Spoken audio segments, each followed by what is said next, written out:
अस्सलाम वालेकुम to all. तो आज मैं आप लोगों के साथ शेयर करूंगा उस्मानिया फाउंडेशन का थर्ड मिनी मॉक टेस्ट जो कि साइंस का है। इसमें टोटल 50 क्वेश्चन हैं। सारे क्वेश्चन मैं आपको विद एक्सप्लेनेशन अच्छे से समझाऊंगा। तो चलिए अपनी वीडियो को स्टार्ट करते हैं। Question number first, shrillness of a sound is determined by the. तो जो साउंड की सिलनेस होती है वो होती है हमारी फ्रिक्वेंसी ऑफ वाइब्रेशन की वजह से। ओके, और अगर होता loudness of a sound is determined by the, तो उसको आता हमारा ए एम्पलीट्यूड ऑफ वाइब्रेशन। बढ़ते अपने नेक्स्ट क्वेश्चन की तरफ। Question number 2, sound can travel through gases only, solids only, liquids only, all of these. इसका सही आंसर हो जाएगा हमारा D, all of these. Sound can travel from all of the above. तो बढ़ते अपने नेक्स्ट क्वेश्चन की तरफ। Question number 3, the loudness of a sound depends on it's dash of vibration. जो लाउडनेस होती है वो एम्पलीट्यूड ऑफ वाइब्रेशन की वजह से होती है। तो बढ़ते अपने नेक्स्ट क्वेश्चन की तरफ। Question number 4, the audible frequency range of sound is. जो ऑडिएबल फ्रिक्वेंसी रेंज होती है वो होती है हमारी 20 हर्ट्ज टू 20,000 हर्ट्ज। ओके, तो बढ़ते अपने नेक्स्ट क्वेश्चन की तरफ। Question number 5, frequency of sound produced by a body is 10 hertz, then range is. तो देखिए यहाँ पे 10 हर्ट्ज दिया, यानी कि 20 हर्ट्ज से हमारा कम है, और 20 हर्ट्ज से हमारा कम होता है उसे हम कहते हैं इंफ्रासोनिक वेव ऑफ साउंड। हमारा ऑप्शन बी करेक्ट हो जाएगा। और अगर होता है 20,000 से हर्ट्ज से अबव होता तो इसे हम बोलते अल्ट्रासोनिक साउंड, जो कि ओनली बैट्स सुन सकते हैं। ह्यूमंस ईयर के द्वारा अल्ट्रासोनिक साउंड और इंफ्रासोनिक साउंड नहीं सुनी जा सकती है। ओके, और ऑडिएबल तो मैंने आपको बताया था ऊपर, 20 हर्ट्ज टू 20,000 हर्ट्ज वो होता है हमारा ऑडिएबल। ओके, तो बढ़ते अपने नेक्स्ट क्वेश्चन की तरफ। Question number 6, unit of loudness. Loudness की यूनिट क्या होती है? लाउडनेस की यूनिट होती है decibel, small D and capital B. तो बढ़ते अपने नेक्स्ट क्वेश्चन की तरफ। Question number 7, regular vibration produces. जो रेगुलर वाइब्रेशन होता है वो म्यूजिक प्रोड्यूस करता है, और इरेगुलर वाइब्रेशन नॉइज प्रोड्यूस करता है। Option B is correct. तो बढ़ते अपने नेक्स्ट क्वेश्चन की तरफ। Question number 8, inverse of frequency is called. Frequency के इनवर्स को क्या कहते हैं? तो फ्रिक्वेंसी के इनवर्स को कहते हैं हम time period. Option D is correct. तो बढ़ते अपने नेक्स्ट क्वेश्चन की तरफ। Question number 9, the time period of a simple pendulum is 0.2, what is it's frequency of oscillation. तो इसमें हमें बताना है फ्रिक्वेंसी ऑफ ऑक्सीलेशन बताना है। तो मैंने क्या बताया था आपको कि जो टाइम पीरियड होता है फ्रिक्वेंसी के इन्वर्स होता है, तो इसको निकालने के हमें इसका इन्वर्स करना होगा, यानी कि 0.2। इसका पॉइंट हटाने के लिए हम इसे 10 से मल्टीप्लाई करेंगे। यहाँ पे आएगा 10/2, डिवाइड करेंगे, आंसर आ जाएगा हमारा 5। तो हमारा correct answer 5। Okay, correct answer is B, 5 hertz. तो बढ़ते अपने नेक्स्ट क्वेश्चन की तरफ। क्वेश्चन नंबर 10,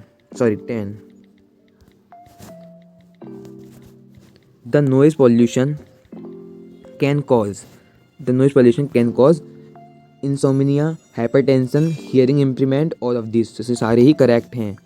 ओके, तो बढ़ते अपने नेक्स्ट क्वेश्चन की तरफ। Question number 11, which of the following forces is needed to pick up your school bag. तो हमारे स्कूल बैग को पिकअप करने के लिए हमें मस्कुलर फोर्स लगेगा, बिकॉज जिस भी फोर्स पे हमारी मसल्स वर्क करती हैं तो वहाँ पे होता है हमारा muscular force. Option A is correct. तो बढ़ते अपने नेक्स्ट क्वेश्चन की तरफ। Question number 12, in series system the unit of force is. Series system में फोर्स की यूनिट होती है हमारी डायन। ओके, वैसे हमारी फोर्स की यूनिट होती है Newton. Option D is correct. तो बढ़ते अपने नेक्स्ट क्वेश्चन की तरफ। Question number 13, is a measure of the gravitational force acting on an object. तो weight is a measure of the gravitational force act on an object. Okay, तो बढ़ते अपने next question की तरफ। Question number 14, which of these is a contact force? contact force कौन सा है? तो force of friction is a contact force, and magnetic force, gravitational force and electrostatic force are non contact force. Okay, option is correct. तो बढ़ते अपने next question की तरफ। Question number 15, a matchstick lights due to. तो matchstick होती है friction की वजह से लाइट्स होती है, बिकॉज जो हमारी मैच बॉक्स होता है उस पर जब हम अपनी मैच स्टिक को रब करती हैं तभी तो वो उसमें फायर रखती है, इसलिए वो फ्रिक्शन की वजह से होता है। ओके, तो उसके ऊपर हम घिसते हैं तभी वो आग पकड़ती है। Option B is correct. तो बढ़ते अपने नेक्स्ट क्वेश्चन की तरफ। Question number 17, smooth surface has. Smooth surface का होगा हमारा लेस फ्रिक्शन फोर्स। ओके, और रफ सरफेस का होगा more frictional force. Option A is correct. तो बढ़ते अपने नेक्स्ट क्वेश्चन की तरफ। क्वेश्चन नंबर 18, फ्लूइड्स आर, जो फ्लूइड्स होती हैं वो होती हैं हमारे गैसेज एंड लिक्विड्स, और तो हमारा ऑप्शन सी करेक्ट हो जाएगा, gases and liquids. Option C is correct. तो बढ़ते अपने नेक्स्ट क्वेश्चन की तरफ। Question number 19, which of the following one is a right arrangement.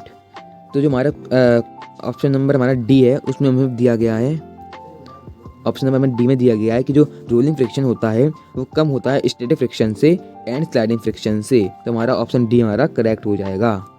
तो बढ़ते अपने नेक्स्ट क्वेश्चन की तरफ। Question number 20, ball bearing converts. तो बॉल बियरिंग क्या करता है, तो बॉल बियरिंग फ्रिक्शन को रिड्यूस करता है। तो यहाँ पे देखते हैं फ्रिक्शन कहाँ पे रिड्यूस हो रहा है, तो यहाँ पे स्लाइडिंग फ्रिक्शन को रोलिंग फ्रिक्शन में कन्वर्ट करने में फ्रिक्शन रिड्यूस हो रहा है। तो हमारा ऑप्शन बी करेक्ट हो जाएगा। तो बढ़ते अपने नेक्स्ट क्वेश्चन की तरफ। Question number 21, the passage of an electric current through a solution cause. तो उससे हमारा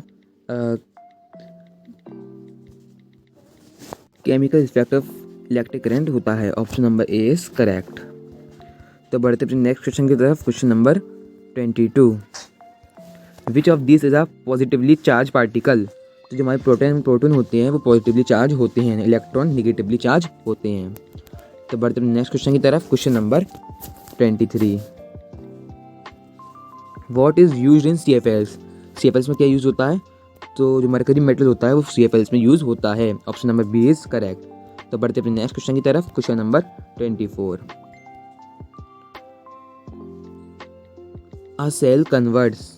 जो सेल होता है वो हमारा केमिकल एनर्जी को इलेक्ट्रिकल एनर्जी में कन्वर्ट कर देता है। तो हमारा ऑप्शन नंबर बी करेक्ट हो जाएगा। तो बढ़ते अपने नेक्स्ट क्वेश्चन की तरफ। Question number 25, anode is. तो जो हमारी एनोड होती है, हमारी एनोड पॉजिटिवली चार्ज होती है एंड जो कैथोड होती है वो होती है निगेटिवली चार्ज। और कैटाइंस एंड एनाइंस इसके अपोजिट होते हैं। जो एनाइंस होती हैं वो होती है निगेटिवली चार्ज एंड कैटाइंस होते हैं पॉजिटिवली चार्ज। आई होप आपको ये समझ में आया होगा। तो बढ़ते अपने नेक्स्ट क्वेश्चन की तरफ। Question number 26, the full form of LED is. तो LED फुल फॉर्म होती है हमारी light emission diode. Option number C is correct.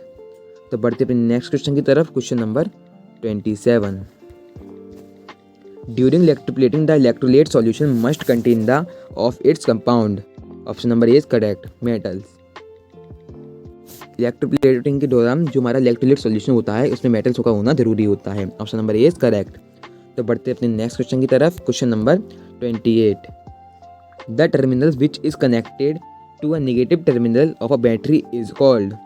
जो टर्मिनल होता है वो नेगेटिव टर्मिनल ऑफ बैटरी से कनेक्ट होता है, उसे हम कहते हैं cathode. Option number B is correct. जो टर्मिनल नेगेटिव टर्मिनल से कनेक्ट होता है बैटरी के, उसे हम कहते हैं cathode. Option B is correct. तब बढ़ते अपने नेक्स्ट क्वेश्चन की तरफ। Question number 29, which of the following is an insulator. इनमें से इंसुलेटर क्या है, ट्री इज इंसुलेटर। इंसुलेटर क्या होते हैं, जो अपने थ्रू इलेक्ट्रिसिटी को पास नहीं होने देते हैं। कंडक्टर होते हैं जो अपने थ्रू इलेक्ट्रिसिटी को पास होने देते हैं। All metals are conductor of electricity. Okay. और बढ़ते अपने नेक्स्ट क्वेश्चन की तरफ। Question number 30, the principle of electrolysis is used in. तो जो इलेक्ट्रोलाइसिस होता है वो extraction of metals, purification of metals and electroplating, इन तीनों के लिए ही यूज होता है। तो हमारा ऑप्शन डी करेक्ट हो जाएगा, ऑल ऑफ दीज। तो बढ़ते अपने नेक्स्ट क्वेश्चन की तरफ। Question number 31, which object use the reflection of light. तो kaleidoscope, plane mirror, side mirror of car, all of these. तो यहाँ पे जो ऑल ऑफ दीज है वो करेक्ट हो जाएगा, बिकॉज ये सारे ही हमारे रिफ्लेक्शन ऑफ लाइट को फॉलो करते हैं। ओके। तो बढ़ते अपने नेक्स्ट क्वेश्चन की तरफ। Question number 32, angle of incidence is equal to the angle of reflection always. Okay. तो बढ़ते अपने नेक्स्ट क्वेश्चन की तरफ। Question number 33, light travels faster in. जो लाइट होती है वो वैक्यूम में बहुत तेजी से सबसे ज़्यादा फास्टेस्ट ट्रेवल करती है, और जो साउंड होती है वो सॉलिड्स में फास्टर ट्रेवल करती है। साउंड वैक्यूम में ट्रेवल नहीं कर सकती। ओके। तो बढ़ते अपने नेक्स्ट क्वेश्चन की तरफ। Question number 34, speed of light is. Light की स्पीड होती है हमारी 3 × 10⁸ मीटर पर second. Okay. Option number A is correct. तो बढ़ते हैं अपने नेक्स्ट क्वेश्चन की तरफ। Question number 35, in dispersion the colour of light that will bend more is. तो हमारा वायलेट होता है वो सबसे ज़्यादा बेंड होता है। Option number D is correct. तो बढ़ते हैं अपने नेक्स्ट क्वेश्चन की तरफ। Question number 36। Incident angle of a ray of light is 30 degree. The angle between the incident ray and the reflected ray is, तो वो होता हमारा 90 डिग्री का। ओके, वो हमारा ऑलवेज 90 डिग्री का होता है। जैसे कि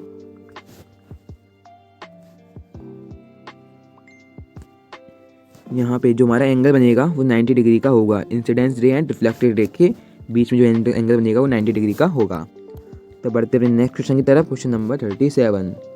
the splitting of white light into its 7 constitution colour is called, उसे कहते हैं हम डिस्पर्जन। ये हमारा प्रिज्म में होता है। ओके, प्रिज्म से हम डिस्पर्जन ऑफ लाइट कर सकते हैं। तो बढ़ते अपने नेक्स्ट क्वेश्चन की तरफ। Question number 38। The amount of light entering the I is control by, iris से होता है वो कंट्रोल, यानी कितनी लाइट अंदर जानी चाहिए वो अमाउंट आइरिस से कंट्रोल होता है। Option number C is correct. तो बढ़ते अपने नेक्स्ट क्वेश्चन की तरफ। Question number 39। Light enters the eye through cornea, option number C is correct. Question number 40। In the retina of the eye the area having no sensory cells is called, उसे कहते हैं हम blind spot. Okay, तो बढ़ते next question की तरफ। Question number 41। What type of galaxy is the milky way, तो milky वे होती है हमारी स्पाइरल, यानी उसका शेप स्पाइरल होता है। Okay, question number 42। The unit of measuring astronomical distance is light year, यानी एस्ट्रोनॉमिकल जो हमारी डिस्टेंस होती है वो लाइट ईयर में मेज़र की जाती है, किलोमीटर्स में नहीं की जाती। Question number 43। Parsec is equal to, ये होता हमारा 3.26 लाइट ईयर के इक्वल। Okay, question number 44। The force is responsible for the rotation of the earth around the sun, तो वो होता है हमारा ग्रेविटेशनल फोर्स की वजह से। हमारी जो अर्थ होती है वो सन के अराउंड मूव करती है, वो ग्रेविटेशनल फोर्स की वजह से होता है। तो पढ़ते हैं नेक्स्ट क्वेश्चन की तरफ। Question number 45। The space vehicle use to send man to the moon is, तो वो होता है हमारा अपोलो। अपोलो से जो मैन होते हैं वो मून पे भेजे जाते हैं। Option number B is correct. तो बढ़ते हैं नेक्स्ट क्वेश्चन की तरफ। Question number 46। The great bear और Saptarishi are the names of, तो ये सप्तऋषि एंड ग्रेट बियर हैं वो हमारे उर्सा मेजर कॉन्स्टलेशन के नेम्स होते हैं। ओके, तो बढ़ते हैं नेक्स्ट क्वेश्चन की तरफ। Question number 47। Orion is seen during, तो जो ओरियन होता है हमारा वो विंटर सीजन में हमें दिखाई देता है, during winter season. Option number C is correct. तो बढ़ते हैं नेक्स्ट क्वेश्चन की तरफ। Question number 48। Group of small bodies between the orbits of Mars and Jupiter which revolves around the sun is, तो उसे कहते हैं हम एस्ट्रॉयड्स। ये हमारा जो लेटेस्ट हमारा क्लास 9 का एंट्रेंस हुआ था 2023 का, उसमें भी ये क्वेश्चन पूछा गया था। ओके, तो बढ़ते हैं नेक्स्ट क्वेश्चन की तरफ। Question number 49। Which planet in the solar system is nearest to the earth, तो जो वीनस होता है जिसे पृथ्वी की बहन भी कहा जाता है, शुक्र वो सबसे ज़्यादा नियरेस्ट होता है पृथ्वी के। ओके, तो बढ़ते हैं नेक्स्ट क्वेश्चन की तरफ। Question number 50, last question. The biggest of all constellation is, तो हाइड्रा सबसे बड़ा कॉन्स्टलेशन होता है। ओके,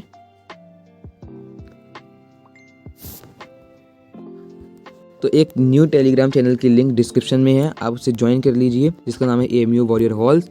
उसमें ही आपको रजिस्ट्रेशन फ़ी का पता चल जाएगा कितनी फ़ीस है, और अगर आपने रजिस्ट्रेशन नहीं कराया तो आज रजिस्ट्रेशन करा लीजिए। ओके, अगर आप रजिस्ट्रेशन कराना चाहते हैं तो इस नंबर पर कॉन्टैक्ट कीजिए। आई होप आपको हमारी आज की वीडियो पसंद आई हो तो हमारी वीडियो को लाइक कर देना, कमेंट करके जरूर बताना आपको वीडियो कैसी लगी, और अगर आप हमारे चैनल पर न्यू है तो चैनल को सब्सक्राइब कर देना। मिलती है ऐसी नेक्स्ट वीडियो में, तब तक के लिए अल्लाह हाफिज़ टू ऑल।